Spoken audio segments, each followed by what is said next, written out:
Who said this was going to be a boring Olympic? I think that was you, Karana. You said these Olympics were going to suck. I'm a big Olympic guy, so I've been glued to my TV like at 2, 3 in the morning when these events are happening. And I have to say, this is a great way to start the day. I'm into the Olympics now. I'm into it now. I'm into it. I knew it would take. I said this a long time ago. It would start slow.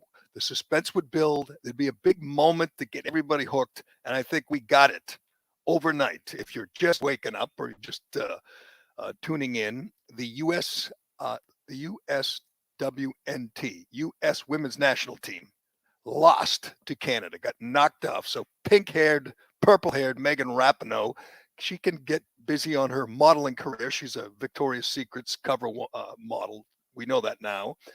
She can go, make her millions, and she can go piss all over the country that she represents because she will not be winning a gold medal again. It was a big, big upset. They lost 1-0 to Canada. They are now in the bronze medal game against, I don't know who, Liechtenstein or somebody, and they'll probably win bronze, but that's good. You know why? Because then they'll have to go on the medal stand, and nobody will care if they take a knee. Nobody will care if they cross their arms or if they talk about the oppressed people of the world because they turned out to be total frauds. They had beaten Canada, 36 straight times. It is a huge upset. And you know what? There's lots of Americans, maybe, you might call us ugly Americans, lots of Americans who are thrilled by this because these people dump all over this country. There's no reason for this country to root for them. They don't root for us. We shouldn't be rooting for them. So you don't think just because you're American and they're American, you need to root for them? You don't think that? Absolutely not. Nope, just the opposite. You got to pick and choose. I'm not rooting for Gwen Berry, by the way, who's going to be throwing the hammer tomorrow. She's the idiot hammer throw, finished third in the qualifier and turned her back on the flag and put a T-shirt over her head, and then attempted to articulate her problems with this country, and didn't go so well. She's not going to win. Obviously, she's the third best American. Hopefully, she doesn't get a medal or even get any attention because she's an idiot. But we had a shot putter, Raven. What's her name? Raven Saunders. Saunders, yep. Who made some stupid gesture where she crossed her arms. It was like an X over her head, yeah. And then tried to explain what that was all about. They just look like ingrates, and I hate ingrates. I think all decent Americans want people like this to appreciate the country, appreciate what they're doing, representing the greatest country on earth. And by the way, the taxpayers are picking up some of the tab to send them then and train them and outfit them and everything else. It just seems like, obviously, I don't like Colin Kaepernick. I don't like people who take a knee for the anthem, which is an insult to law enforcement, the troops. You could say it's not. You could say it's just a. I would say it's not. No, I don't think so at all. But if you talk to most people in service or cops, they don't like it.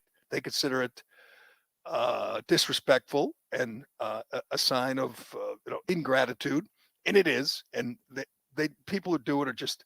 They're narcissists. Megan Rapinoe's a narcissist. She thinks the world revolves around her, and I guess I don't blame her. She's gets so much attention. She's constantly winning awards. She goes to the White House, and she makes millions, and does nothing but complain about this country. And you know what? This probably frees her up to go to the Barack Obama's birthday party. On the Vineyard. Maybe she'll be there. Yes, she could be there. We will get to the. Speaking of narcissists, we will get to the big day.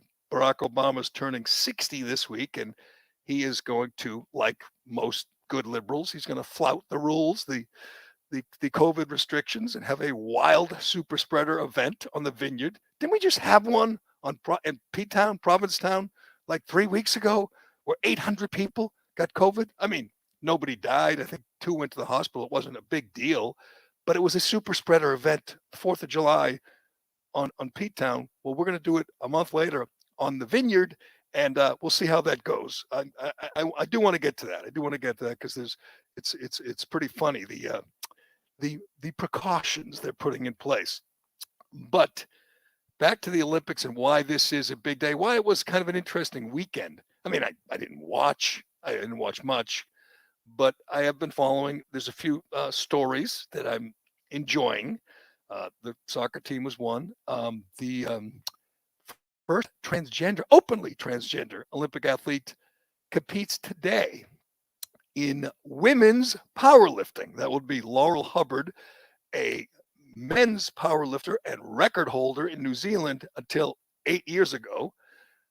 Then I forget what his name was, Gavin or something, to switch to Laurel, declared that he's a female, and passed all the requirements. You have to be identifying as a female for 4 years, and you have to have lower testosterone than a man or whatever it is. They have a test. They all don't pass it. But Laurel did, and Laurel is competing today, and I hope Laurel wins. I really do. I hope she dominates, because it just will draw attention to this outrage that there are women who, biological women, who are going to lose to the former man, in powerlifting. I don't care how woke you are. I don't care how much you care about the feelings of the very small minority of transgender athletes. You can't say this is fair. You just can't say a biological man, transgender woman, lifting weights. And by the way, she's a heavyweight, and she displaced a biological female on the team. And when the female complained, they told her, just lose 40 pounds and you could be a light heavyweight. You could move down a weight class. That's all. Just move down a weight class. As always, I guess I'm the only one that cares about women and girls, because this is just not fair to the women and the girls. This is indulging the one person at the expense of the sport. I mean, let's be honest. If she wins the gold, this sport is a joke. And the women have to go up and finish third or fourth or fifth or whatever. They can't win the gold. They probably can't. At least some of them can't compete with Laurel Hubbard. But we will see how it goes, and it'll probably be a kind of a big deal. Two high jumpers. This would be, you always get this in the Olympics. You get the heartwarming story or uplifting story, great human drama or whatever. And two high jumpers were tied. If you haven't seen this, one's from Qatar and one's from Italy. I guess they're friends. They compete against each other all the time. They're tied. And the guy from the Olympic Committee, or the official scorer guy, he says, he has a little conference with them how they're going to move forward in overtime or in sudden death. And somehow he says you can choose, if you agree, to both get gold medals. and the Qatar guy's kind of calm, and the Italy guy's nuts. But they said, we can both have gold. And he said, yeah. He goes, okay, let's do it. And they go nuts and they celebrate. Now I ask you, Carano, why is that so? Why is that being celebrated? So I think it's cool. Don't get me wrong. But if you were to say, no, I don't want a gold. I want to keep going, just so you wouldn't share the gold, which you get gold, and B, you get celebrated, doubly, because you were so gracious and sportsmanlike. So if either guy, Qatar guy or the Italy guy, said no, wouldn't he just be the biggest dick in the world? Oh, absolutely. Yeah. No, I don't think that's some great show of sportsmanship. Right. You're guaranteeing your win. You might as well take the win and move on and be a gold medalist forever. The official guy actually says you both get gold, and the guy's like, really? We got gold? Sure. And I'm watching, I'm going, it's wild. If you haven't seen it, again, the Italy guy just goes crazy, and he's flopping all over the place. He's crying. I mean, he was extremely emotional, and it's kind of cool. They're friends, I guess, and they kind of jog around a little together, and it's one of those heartwarming Olympic stories. But I'm watching again, and I'm asking, if the Qatar guy, because he asks him first, if he asks the Qatar guy, you want to do it? And he says, hell no, I don't want to share it with this guy. Instead of being celebrated for sportsmanship, even if he won gold and forced the Italian guy to settle for silver, he would be viewed as a total dick. It would be like, why? Yeah, there's no win there. So for the rest of his life, he's a gold medal winner, I Olympic gold medal champion. He's got it on his mantle. He's a celebrity. I assume in Qatar, he's probably a national hero. And so is the Italian guy. And at the same time, there'll be pictures and video of them holding hands and hugging. So he wins twice. They both win twice. They get a gold and they get celebrated. And they probably, I don't know how it works in Qatar or Italy, but they'll probably be on, late night talk shows or news programs and magazine stories and covers. And what a wonderful story. And I just don't know what choice, what option either of them had to say, no, I don't want to share it with him.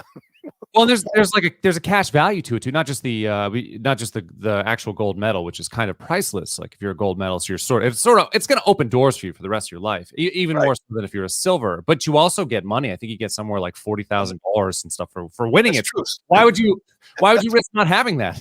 The guy's like, okay, you want this gold medal and this $50,000, or do you want to keep going? And I mean, it looks exhausting. High jumping, they just make it by a fraction of an inch, and celebrate. I'm like, of course he's taking the money and the medal. But anyway, congratulations to the Qatar guy and the Italian guy. I don't really care what their names are, but if you haven't seen it, you will.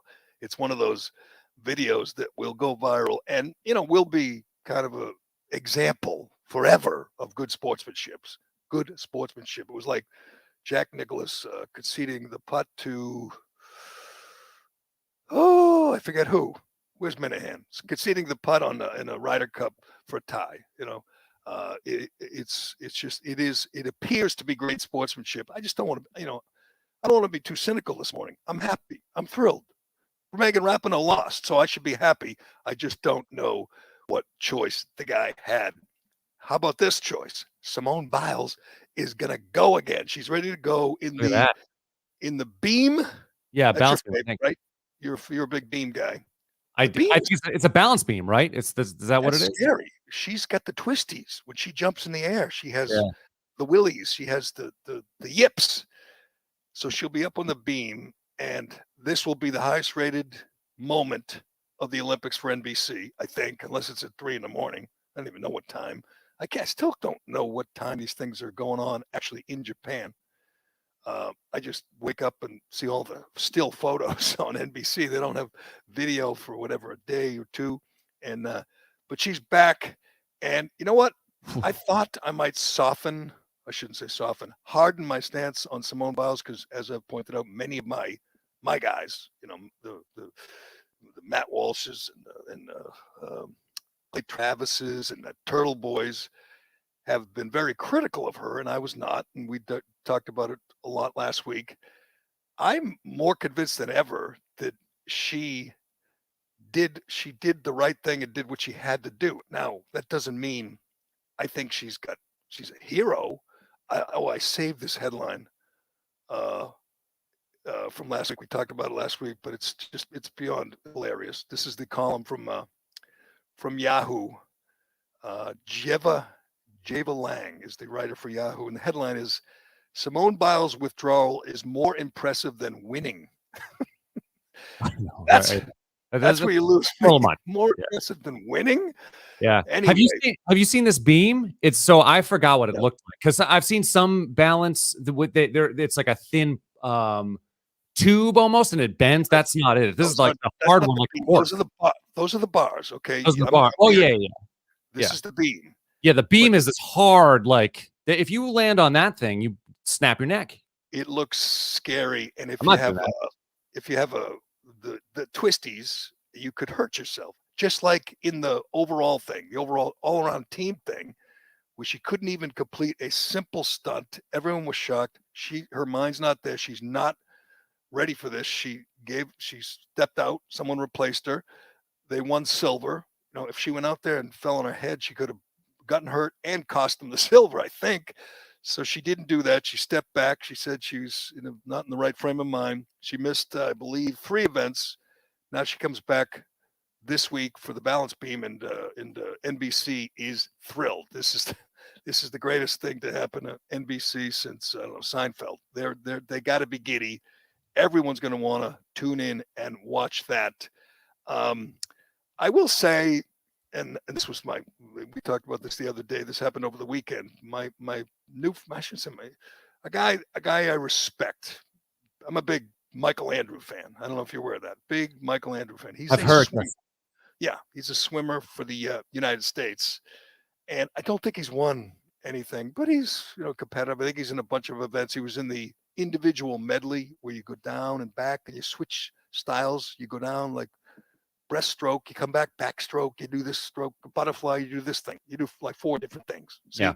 You come to me for swimming insight. I actually did cover the swimming in the Atlanta Olympics, and up the months leading up to it, all I did was swimming and diving because it was kind of an important beat. And I spent my weeks, like 2 weeks at the pool and the diving board or whatever, diving pool. So I know what I'm talking about, but I don't care about how good a swimmer he is. Michael Andrew, not only refusing to get vaccinated because, as he says, he's young, he's healthy, he's had COVID, he doesn't need the vaccination. He's refusing to wear a mask, which I read this and said, boy, this kid's got balls, because you know what the media is like. And they didn't disappoint.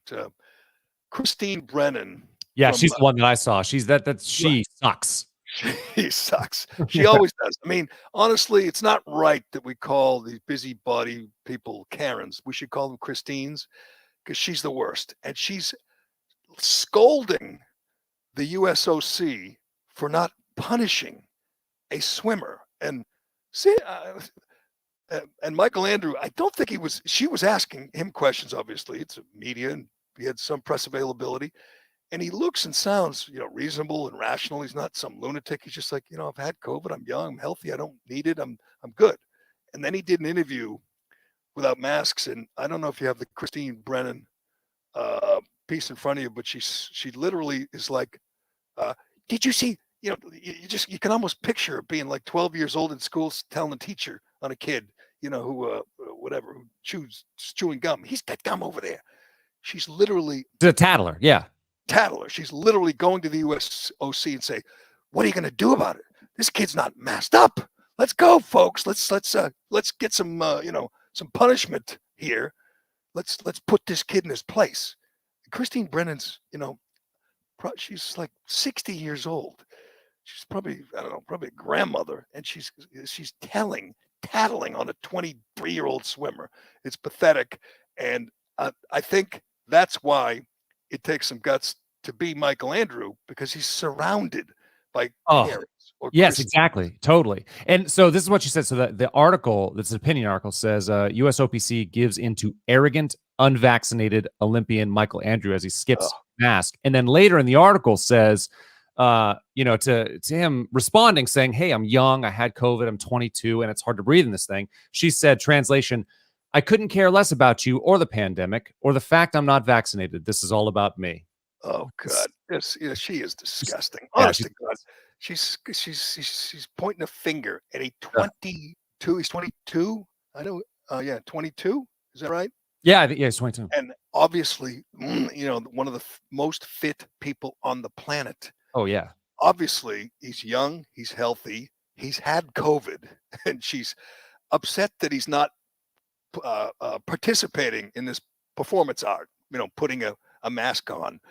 And by the way, you can take it off when you answer questions, and you got to put it back on. And then if you win a medal, you can take it off for 30 seconds and you put it back on. It's just a show. We know it's just a show. That's the most benign part too, is he said, he took it off just to have this interview. And he even said at the end of it, like, I'm going to put it back on when I go outside, but like, you won't be able to hear me here. And I just got out of the pool. Like, so. And he's right. When you see these people interviewed, when they're masked up, they're mumbling. The media, like if there's a reporter from whatever, ESPN, and they're masked up, they're used to it. They're trying to enunciate, even though it's, again, performance art. They at least know how to speak up and try to make themselves clear. The athletes who are masked up are like, so he takes it off or leaves it off and talks to the media. And what does the media do in turn? Points a finger at him and said, you're arrogant. You don't care about the pandemic. The guy had COVID already. I mean, honest to God, Christine Brennan, read up. He's got the antibodies. He's got the immunity. He doesn't need to be vaccinated. and he doesn't need a mask. You just go ahead and you do all the LARPing you want, Christine Brennan, all the performance art you want. Leave the kid alone. I mean, you read this and you say, at some point, you're saying, I sound like a scold. I sound like an old busybody nagging this kid. But I'll say this: she's not alone. She speaks. I guarantee you, she's in the press center, the press, having lunch, and they're all saying the same thing. Oh, did you see that swimmer? He wouldn't wear a mask. He doesn't care. He's going to kill us all. We will get to. I made a list, by the way. I like lists. You like lists, man? You like lists? Yes, I love lists. Yes, yeah. I made a list of COVID hypocrites just on this weekend. COVID hypocrites. Tons of them. Yeah. I wish somebody was there to capture a photo of Christine Brennan maskless. At some point, she'll be, having coffee or whatever at breakfast, at lunch with some other media members. Guarantee you there'll be no mask. Just my prediction. And I want to roll with my prediction. My prediction is Christine Brennan will be caught maskless, just like all the rest of just like Nancy Pelosi and every other, mask fanatic. She'll be seen, she'll be caught, hopefully be photographed. And Michael Andrew, who I don't believe has meddled. I believe he's he hasn't. Nope. He has not meddled. I don't even know if he was supposed to meddle. I'm not sure he's a big disappointment or what. But I'm gonna start following Michael Andrew. I think he's young enough to do this again in 4 years. And unless he dies of COVID in the meantime, we'll see Christine Brennan. He's arrogant. He's so arrogant. He doesn't care about the pandemic. It is, and ask the same question. Aren't you vaccinated, Christine? Aren't you vaccinated? Aren't you masked up? Then what the hell do you care what this young swimmer does? Just worry about yourself, you naggy. I don't want to use a slur. I'll be like Matt Damon. We'll get to that too. I'll be like Matt I don't want to Damon. have to beep you out, Gerry. Come on now. He might have won in a medley relay. He might have won. Oh, that's right. I think he did. I think he was. Okay. I think he's with that whatever group. That guy, they do have that stud, whatever his name is, Kessel. I gotta read up on my swimming. I've been focused on women's soccer so much I didn't this thing slipped by me until I saw, Michael Andrew decided he was my new favorite Olympian. But lots going on. We will. I'm going to try to find see if, as we sit here, if we can get a result from Laurel Hubbard. I don't see anything yet. Nothing yet. No. I think it's going on this morning, but it is. Yeah, sometime this morning. We can't just turn it on and watch it. Huh? You got to I don't know what you do. Find it, get it online. I don't have cable. Who has cable? No, are you kidding me? So if you want to watch I'm not even going to ask how you find certain events. I guess there's 17 different channels. Some are pay, Paramount, Peacock, and others are free, but I don't know what channel Laurel Hubbard would be on. I'm not sure NBC wants to focus on a New Zealand powerlifter, but we'll see what happens. If she medals or if she wins, if I were there, I would find the 4th place finisher and say, how do you feel about, biological men, transgender women participating in your sport? That's what I would do. Or I would do what Christine Brennan does and find some athlete who's not wearing a mask, and I would scold them. I would embarrass them before the world because they're so arrogant. Excellent. Tomorrow, Gwen Berry. I don't even know what day U.S. women play for the bronze medal, but I'm telling you, I think I want them to win it. Just so they'll have to go to the medal ceremony and have their sad faces on, and Megan Rapinoe will be and I don't know if they'll be taking knees or crossing their arms or anything in protest when you win bronze. It doesn't have the same impact if you win bronze. No, it doesn't. You need to win gold, and they are not winning gold. If you're just tuning in, the U.S. women, Megan Rapinoe, down in flames to Canada. 1-0. See that? I've been watching soccer. I didn't say 1-0. I said 1-0. It's good that you got the vernacular in there. I think that's very important for your listeners. We got a couple. I want to get to all the COVID hypocrites, and there are many. But there's a story, and I read it and I texted you and I said, you got to read the story. It's wild. And it's could get much, much wilder. It hasn't gotten that much coverage over the weekend. Evander Kane, he's a hockey player, a San Yeah. Jose Shark. Don't know much about him. I assume he's named after Evander Holyfield. Just going to guess. But anyway, good player, good player. And he has, shall we say, a disgruntled, estranged wife, a scorned woman. His he's going to be his ex-wife. He's getting divorced. He's got a little kid, and she's pregnant. Yeah. And she is really angry. And if what she says is true, I don't blame her. He's cheating on her. He's cheating on her with this gorgeous model. I could see both sides. Put it that way. I understand both sides. Well, But it's not like Anna Kane isn't a beautiful woman. oh, Like, that's true she's too. striking. She's Yeah. spoken, and Yeah. apparently he's quite swordsman. He likes the ladies, and he knows how to pick them. Although he apparently likes the crazy ones. I don't know about you. I always stayed away from the crazy ones when they had that look in their eye. I always get scared then and went the other way. Some people like the crazy ones, not me. Anyway, so I'm reading about Evander Kane, and initially it's his pregnant wife is angry. She's mad. She says he's cheating, and it sounds like whatever, an interesting tabloid page 6 kind of story, TMZ kind of story. Then it gets to the good part. Then she brings out the big guns, and this is something that couldn't have happened 20 years ago. It's an angry, pregnant. I'm gonna assume she's not drunk because she's pregnant. I was gonna say an angry, drunk ex-lover sits down at her laptop or her phone and gets on Instagram. I believe it was on Yes. Instagram, That's and exactly right. lets loose.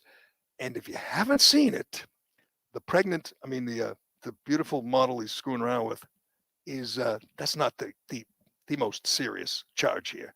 She is accusing Evander Kane of being a degenerate gambler, a total compulsive gambler, and I don't know if you call it point shaving or throwing games. Yeah. She's accusing him of being in debt to casinos, which he is, by the way. So it's not just some wild accusation. He filed for bankruptcy. He's made over $50 million, and he filed for bankruptcy, and he's got he owed a casino. So he's a gambler. He likes to gamble, and I'm sure he'll say, I just like to play poker or something. But she says he bets on games, and he doesn't always, try to win because he might be betting on the other team. Now, you're too Yeah. young to live through Oh. Pete Rose, but that Yeah. was a pretty big deal. Pete Rose bet on his team, and people will defend him and say, yeah, but he bet on his team to win.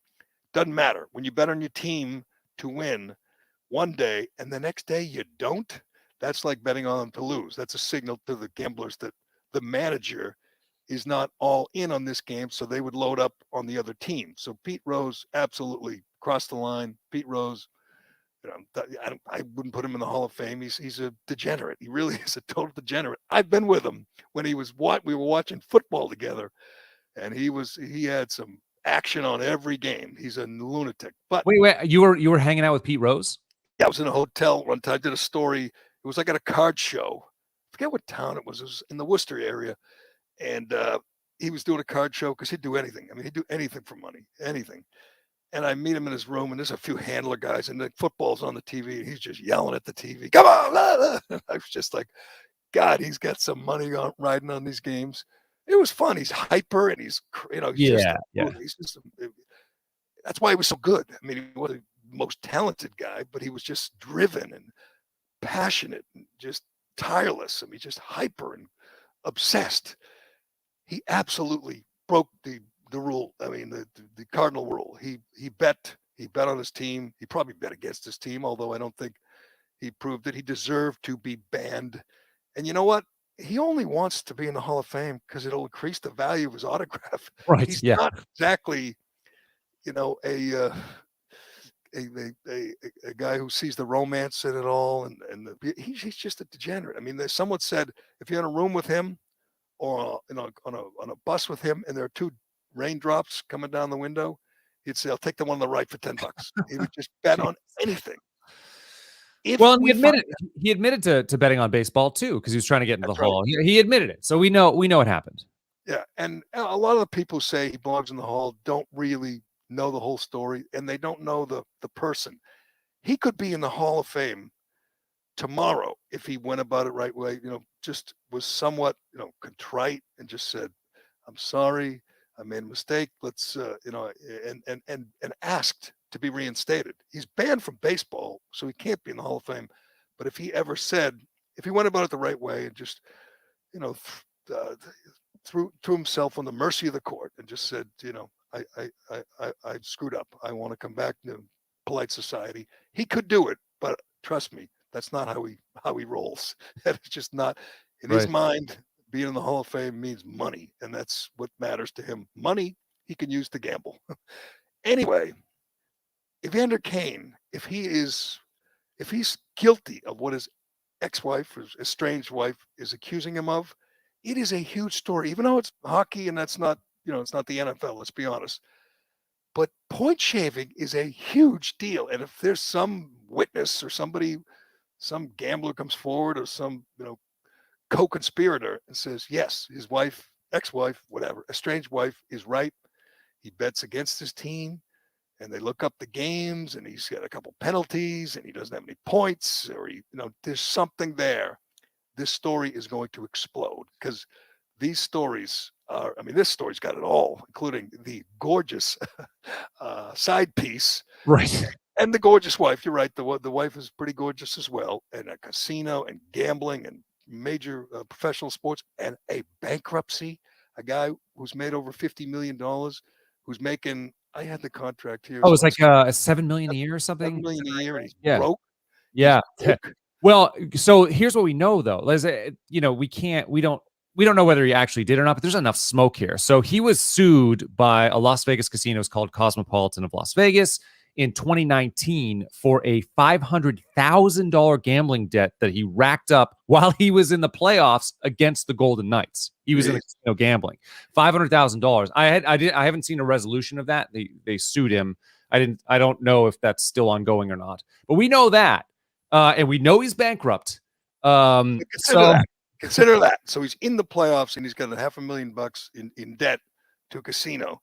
So he's not just playing, $5 blackjack. He's hardcore. He's all in. Do you think he's got the sense of morality or ethics to turn away some guy who says, here's $500,000, settle your debt? What do you think is going to happen in the game tonight, Evander? Just let me know. And I think if you put a investigative reporter or a few of them on this, they could probably uncover some stuff, some other bets that he's made and casinos that he owes. And then, like I said, go back and look at the games and what he did. People did that with Pete Rose. They went back and looked at games he managed and how he blew out the bullpen because he had to win certain games because he had so much money riding on him. This is, and again, if it were the NFL, it'd be a bigger deal, much bigger deal. It's the NHL, but this story, she's a pretty good source on this. She's the estranged wife who says she doesn't have any money because he's not giving her, supposed to be giving her child support. He's not, and he owes her, and she can't function, and she's pissed, and she's got a story to tell, and I don't know who's going to call her up or sit down with her or whatever, do a big long Q&A with her, but I don't think she's through. I don't think she's through with Evander, and it could get really ugly. But do you want to hear that? I was going to say, do you want to hear the quote? This is the quote that's it's now, under investigation by the NHL. This was the first thing she wrote. How does the NHL let a compulsive gambling addict still play when he's obviously throwing games to win money? Maybe someone needs to address this. Can someone ask Gary Bettman how they let a player gamble on his own games, bet and win with bookies on his own games? And the other thing too is like the power of social media now. It's crazy. Like that triggered an NHL investigation. That's crazy. I know when I was at Sports Illustrated, this would have been just they would have stopped the presses. They would have had 5 people on it. They would have held the cover. Yeah. This is a great story for like a long magazine piece and a couple of good investigative reporters. ESPN does not do much hockey, but they will probably put someone on this. Hell, just someone to call her and say, "Can we sit down, have And lunch, talk, yeah. whatever," Yeah. and let her talk. Let her. I assume she'll take to Instagram again as this thing unfolds. But she just says he's throwing games. I She's know. calling the commissioner and saying, Yes. "What are you going to do? My ex-husband is throwing games." Did you ever experience, or were you ever on, I guess the Atlantic game, or the Atlanta games, you said you were on this for a long time, but were you ever assigned, was this typical? Did you get assigned for cover something for like months at a time, something Yes, like they this? have guys who do this. I mean, ESPN does. I've interviewed many times guys like TJ Quinn. There's the guy who wrote the book on the Patriots, Seth Witherstam or Wickersham, whatever. They Yeah. have guys, and you don't see them or hear from them for months, and then boom, there's a 5-part series about whatever. I guarantee you that TJ Quinn, the investigative guy at ESPN, is taking note of this story, and maybe they'll put him on it, and he'll head to Vegas, and he'll head to that casino, or he'll head to wherever wherever the disgruntled, estranged wife is. I assume she's probably like in Lamaze classes, getting ready to give have the guy's baby. She's gonna have his baby as she's accusing him of being a degenerate gambler who's throwing games and I know, asking the commissioner how he can allow the guy to be in the league. I know you probably want to move on, but there's like there's so much here. It's so rich with craziness. But so then his attorney, Evander Kane's attorneys, tell him don't respond, which that's a smart move. And he's like, screw that. And he goes to Instagram and basically calls his wife a psychopath, Right, right. And a mental patient. the problem he has is, and it's one thing to say, he's cheating on me. There's no crime there, but she has, documentation. If he is not paying child support, Sure. I mean, at the bottom, it's like the last paragraph of the story is, yeah, he declared bankruptcy, and I'm going, whoa, Yeah. the guy has $50 million and he's declaring bankruptcy. That means she's right about him losing everything at the casinos. So it's the next logical step is, so what do you do to, try to get even? Right. And gambling, it's unlike Pete Rose's days, there's much more legal gambling on sports. So there's probably many more people who are, interested in the inside information that they could potentially get from Evander Kane before a Right. big game, or whatever, before a big series, or like a playoff series or something. And he sounds like the kind of guy who would be willing to help out, a fellow gambler and maybe get even. So I think it's going to explode. As I was telling you yesterday, so this could get nuts. And stay tuned. Stay tuned for what's his wife, strange wife's first name again? Anna. Anna. Stay tuned for crazy. I shouldn't say crazy. Angry Anna. She is not going to be happy until she gets even with her crazy ex-husband. But all right, well, I want to get to all the COVID hypocrites, and we'll give you an update from Tokyo. We're going to keep track and see how Laurel Hubbard does in the women's powerlifting. But let me tell you about Shea first, and then we'll get to all the COVID hypocrites. There were so many this weekend, but first, let's talk about Shea Concrete. All right, there is. I mean, I said this last week. I think we were talking. I think it was when Turtle Boy was on, or maybe it was earlier in the week. I said there's a storm coming, and we saw what happened the first time that the public health officials and the petty tyrant blue state governors and mayors went to mask mandates and shut down schools and destroyed small businesses and put restaurants and gyms out of business. We saw what happened. It was a very tense, polarizing time in this country. You would agree, correct? I mean, there were a lot of Christine Brennans going after a lot of Michael Andrews for months. Then a month ago, more than 2 months ago, I think probably May, June, Biden said you don't have to wear a mask anymore, and Fauci, everyone just stopped listening to Fauci, and the masks went away, just went away. I mean, I said in Boston there was a time in January, February where 95% of the people were masked up, even outdoors, even running, biking. That changed like that, and there was, I guess 10 or 15%. Most people just got rid of the masks. Most people no longer socially distanced, and they started going to restaurants and living their lives. And it felt like we were behind. It was behind us. That has changed. The Delta variant, or should I say, the reaction to the Delta variant, has changed that and given the tyrants a chance to take control once again.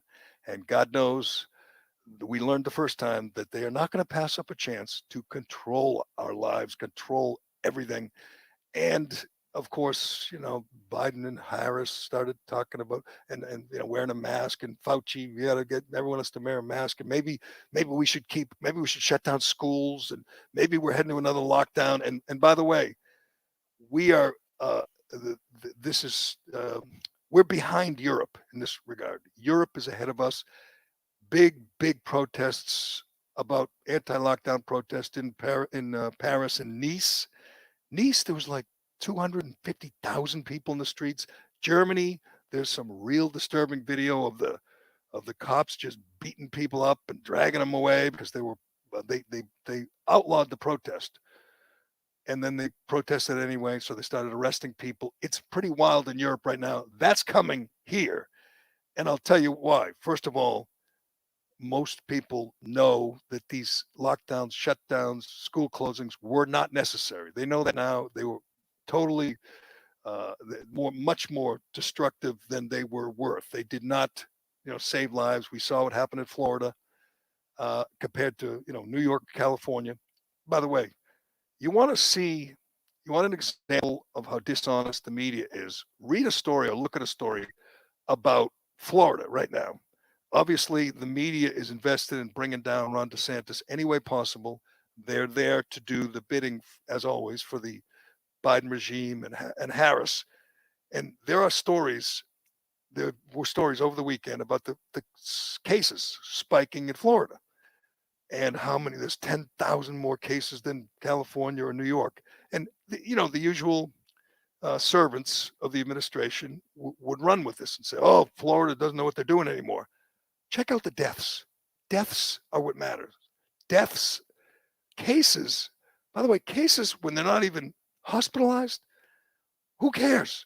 Who cares? That means that means they're not, 85 years old. They're not obese. They don't have a lot of underlying conditions. They're probably like Michael Andrew, the swimmer. Young, fit people get sick. Sometimes they don't even know it. They don't even know they're sick. So cases are spiking. Sure, the response to that is, so what? They're not dying. We've as we know, the Delta variant is more transmissible, but not as deadly, and it's not killing people like it used to. And over the weekend, I believe, I'm going to get the number, but I think in Miami, Jacksonville, like the three biggest cities, in Tampa, in Florida, have had no deaths this summer. No deaths. So what if they have a lot of cases? It's like saying, there's a lot of flu going around. It's not killing people. So It's not a story, right? It's not a story. It's like, let's not even, like, why even spend your time on it? People are living. Because I'll tell you exactly why. Because it's all about. I mean, the campaign is starting early. Obviously, Biden's not going to make it through probably not going to make it through 4 years. And even if he does, he's not running for re-election. And Harris is not a good candidate, so the media has to do everything they can to help her, and helping her means hurting DeSantis. And this is what this is all about: hurting DeSantis. Yeah, I'm looking at the total cases spiking in Florida. Daily new cases, active cases, tens of thousands. Deaths, flat. There's no spike. Daily deaths in Florida, it dropped from January, just drops way down to a handful. The vulnerable are being protected. It's not they're not honest. This is why Trump called them the enemy of the people. They're not honest, and you are going to get these stories and all. I'm sure on MSNBC they're talking about how DeSantis is mishandling things because of the spike. It doesn't matter. That's just being dishonest. Again, check out the numbers. Go to Worldometer if you want. Check out the numbers in deaths. That's what matters. And like I said, like that big Provincetown outbreak, 880 cases. I think 2 people were hospitalized, and nobody died. 880 cases. It's like if you were to ask the average person, what's the chances you're going to die from coronavirus? They'd probably say like 20% chance. It's like less than 0.1%, especially now. Older people, vulnerable people, they're vaccinated. They're good. The people getting, like when Biden says it's a pandemic of the unvaccinated, he's in many ways that's true, but they're not dying. They're not vulnerable. They're not elderly. It's a whole different deal now. Death. New Jersey still leads in deaths, then New York, then Massachusetts. There's deaths per million. And I'll just keep scrolling and scrolling until I find Florida. Where are you, Florida? Florida is currently coming in at number 26th in deaths per million. 26th. New York, number 2. New Jersey, number 1. Massachusetts. Does it say the number, deaths per million, too? Does it give you the number? Yes, it does. Deaths per million. New Jersey leads at 2996, almost 3,000 deaths per million in New Jersey. In Florida, deaths per million, 1,800. So we're talking about like 0.2 to like 0.1 to 0.2% of the people who have COVID. And if you look at it by demographics, you'll surely find out that it's elderly or people who have, underlying conditions. It's amazing that Florida's death rate was so low when you consider how many old people they have, how many nursing homes they have. But they didn't put coronavirus positive patients in nursing homes. DeSantis didn't. That's what Cuomo did and Whitmer did and Murphy did. But again, if you see a story and it's all about cases, or spiking cases, and down the bottom they put deaths are like almost zero. That's just the media doing the bidding of the Biden regime and trying to hurt DeSantis. That's it. But I think it's going to be worse this time in terms of one thing: the tension, the polarization, the fighting, the screaming matches at Walmart. I predicted that with Turtle Boy. Turtle Boy, he would go to Walmart without a mask, and he wanted people to yell at him. He loves that. There's going to be a lot more Turtle Boys, a lot more people, Michael Andrews, people saying, I had COVID. I have the shot. I'm not wearing a mask, outdoors. Even though this idiot Surgeon General is telling people they should wear masks around their children. And by the way, I said this to Turtle Boy and anybody else with Shattuck and anyone else with young kids. I feel so bad for you. You're going to have to wrap your kids, your 8-year-old in a mask in September when they go to school. That's a fact, because all these tyrants, Fauci and the teachers union heads and the Surgeon General, they're all in. They're all. I have the sound. I have that sound too from Vivek Murthy. If you want to hear it. Yeah, what's his name? It's Vivek Murthy is the Surgeon General. This is the Biden Surgeon General telling you you should be masked up when you take a shower, or you're mask up everywhere. Mask up when you go to bed at night. It's just insane. But that they're all in. This is the card they're going to play now. Example, if you happen to have a lot of interaction with folks who are unvaccinated, let's say you're a parent like me who has young children at home who are not vaccinated, that's a circumstance where being extra cautious and wearing that mask, even if you're fully vaccinated, wearing it outside when you're in indoor public locations is an extra step to protecting those at home. Your kids. Wear your mask in front of your kids. Wear your mask with your kids at home, or outdoors, or at whatever. I mean, it's madness. And the reason we're going to see this thing explode, or we're going to see this civil unrest that is going on in Europe right now, is because there's just a lot more information and a lot more people look back on the lockdowns and the damage they did to the economy, the damage they did to kids. More kids die from suicide than COVID, and that's a fact. But people like Fauci and this idiot, they don't care. All they care about is the control. They don't care that there's more drug addiction and more suicide and alcoholism and misery and unemployment and bankruptcies. They don't care. They care about, sitting down with Jake Tapper and getting their airtime. So I just think there are more people who are ready to fight back. There's more people ready to protest, and they're tired of these edicts, these mandates that have clearly not worked. It's like you told people in January they had to get vaccinated, and the carrot and the stick was, you get vaccinated, you can lose the mask, live your life. Well, people got vaccinated. Now they're saying, no, you have to stay home. You have to wear a mask around your kids. And you're going, what? You told me I could live my life. Oh, the Delta variant. You're going, so what? It doesn't kill. It's not going to kill me. And it's not going to kill my children. Anyway, on top of that, they're seeing these rank hypocrites. And over the weekend, I think any reasonable, rational person has had enough of these people, of these vile hypocrites. I'll go through them quickly. DC Mayor Bowser on Friday issued a mask mandate, or reissued a mask mandate. I believe Friday she attended a birthday party with no mask, and Saturday she officiated a wedding with no mask. This is the mayor. And she hung out with Dave Chappelle with no mask. She's a disgusting hypocrite. Probably even worse is Lori Lightfoot, that space alien who's the mayor of Chicago, who said the mask mandate's coming, but she's going to wait till after Lollapalooza. Lollapalooza drew 100,000 people to this park. The video's amazing. On shoulder to shoulder, face to face, nobody's masked up. Everyone's breathing all over each other, including Lori Lightfoot. And she said, "No, we'll mask up after this is over." It's and I quote Jesse Kelly. I call him the leader of the resistance. We've had him on the show. He always points out, the people who tell you to worry about coronavirus aren't worried about coronavirus. They aren't. What they're telling you one thing, they're doing another.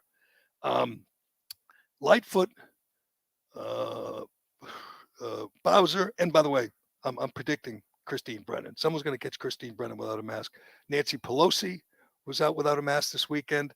And my favorite, I told you we'd get to this. Barack Obama is throwing himself a 60th birthday party this week on Martha's Vineyard for 475 people, including a bunch of celebrities. Steven Spielberg, Pearl Jam's going to play. Barack Obama, that guy who's really concerned about climate change, who bought a $12 million mansion on the water on an island, that guy. And obviously the media is going to be there to protect their guy. But I love this Vox story.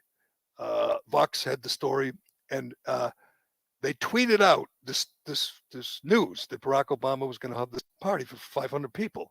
And the next tweet was, "Oh, the party." The sources said they're going to make sure everybody's vaccinated, and they're going to make sure everyone wears their mask, and they have hired a COVID coordinator.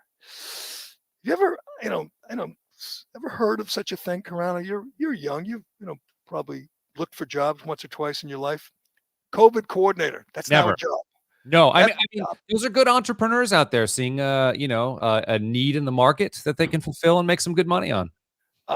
Can I just say, this is going to be the biggest collection of friggin' hypocrites in the world. And I'm hoping Bruce Springsteen is back from Japan, where he's watching his daughter, I should say his daughter's horse, perform in the Olympics. So he could be there to sing a few tunes with Pearl Jam and whoever else shows up. But you're going to see, of the 500 people, I'd say at least half will arrive by private jet, and they will get picked up in big black Suburbans, and they will get taken there, and they will have no masks, and they will have no social distancing, and they'll be hugging and kissing, and especially Obama's ass and Obama's feet. They'll be kissing Obama's feet and worshiping their God king, and there'll be no concern for COVID, because the people who tell you to be concerned about COVID are not concerned about COVID. It's all performance art. It's all about control. They will, what they'll do? They'll have a little show. Obviously, the media will do whatever they ask, and you'll see Obama with some other super celebrity. Tom Hanks will be there, and they'll both pose for the camera with masks on, and they'll both show their vaccine cards. Say, see, we were careful. And then 3 days later, half the people at the party will get COVID. Right. And, it'll be mild because it usually is now, and they'll be fine. But these are the people telling you that you can't have a funeral or a wake for more than 12 people. You have to mask up your 3-year-old when you take them to the park to play, or mask up your dog when you go for a walk. These are the people. And I think that to me is the ticking time bomb. It's the do as I say, not as I do. Everyone has their breaking point. Even good hardcore Democrats look at Bowser or Lightfoot or Pelosi or Obama and say, these people are just full of it. They don't care about coronavirus. They care about control. And I predicted there'll be all these fights in Walmart, and these fights on planes. There's already a lot of them, but there'll be more. Many, many, much, much more when they, start yelling at people on the planes that they took their mask off to have a sip of coffee and they didn't put it right back on. And people will go screw, leave me alone. There's going to be a lot of that coming, and I welcome it. I looked at those protests in Paris and Berlin and Nice and said, we need more of that, because these people are out of control. When I saw that Surgeon General saying, be extra careful, wear your mask at home, wear it around your kids, wear it around your kids. What? This is Surgeon bleeping General. This is supposed to be a doctor, not a freaking politician. But I guess that's how it works these days. He's serving his masters in the Biden regime.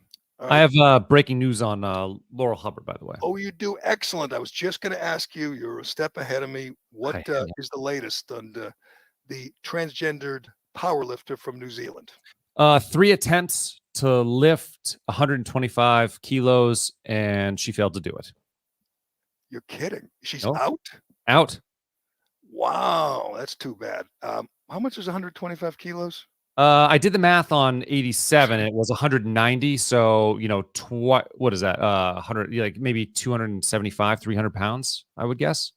So there's another woman who's going to do that? Is going to lift So I'd have to read over her head? I have to. I mean, it could be that Laurel decided to go way high to. I don't know. I'd have to read. I got to read through. I'm just speculating here. But yeah, maybe you can take a higher weight. I'm not sure. That's too bad, because it was going to be a big story and we were going to talk about her, but she's heading home. 275 pounds, by the way. That's over the heads, right? It's like up, yeah, clean and jerk or whatever they call it. Yeah. Wow. And you're telling me some other woman, like biological woman, is going to do that? Throw 275 over their head? I don't know. We'll find out. All right. Well, we'll keep track of it. We'll stay on top of it. We'll have the latest tomorrow.